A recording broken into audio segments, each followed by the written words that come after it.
साथियों नमो बुद्धाय जय भीम। मैं एसपी सत्यार्थी, बहरों को कान गूंगों को जुबान, भारत को संविधान देने वाले बोधिसत्व बाबा साहब डॉक्टर बी.आर. अम्बेडकर की चरणों में कोट से नंदन वंदन अभिनंदन के साथ आज 25 दिसंबर ये ऐतिहासिक दिन है।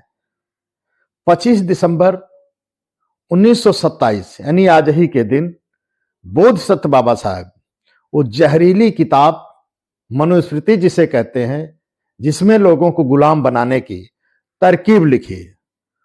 बाबा साहब उसको पढ़ करके जब उन्होंने देखा कि इस देश के मूल निवासियों को गुलाम बनाने के लिए यह किताब लिखी गई है, तो उन्होंने उस किताब को जला करके, आज ही के दिन जला करके उन्होंने आजादी का आगाज यानी बिगुल फूंक दिया था।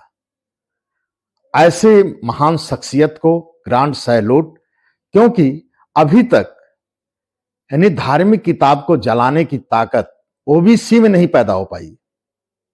यानी ओबीसी के सबसे ज्यादा उसमें गुलामी लिखी गई, शूद्र अछूत नीच इस तरह कह के संबोधन किया गया है।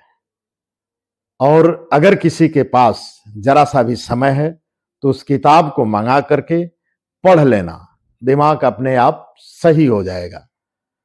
तो आज ही के दिन यानी 25 दिसंबर, इसीलिए मैं याद बार बार दिला रहा हूं, ये दिन ऐतिहासिक दिन है। बहुजनों यानी मूल निवासियों के आजादी का आगाज का दिन है। आज ही के दिन बाबा साहब डॉक्टर बी.आर. अम्बेडकर आगाज किए थे और फिर उसके बाद 1947 में आजादी मिली, संविधान लिख करके 1950 को सौंप दिए। और उन्होंने कहा अब देश किसी मनुस्मृति से नहीं चलेगा, न किसी धर्म ग्रंथ से चलेगा।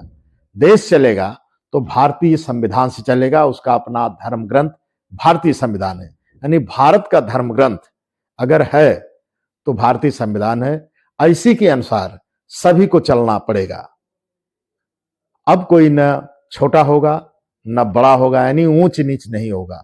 ये ऊंच नीच की प्रथा आर्टिकल 15 में डाल करके उन्होंने कड़ा कानून बना दिया और यह देश विज्ञान संविधान को मानेगा, तरक्की करेगा।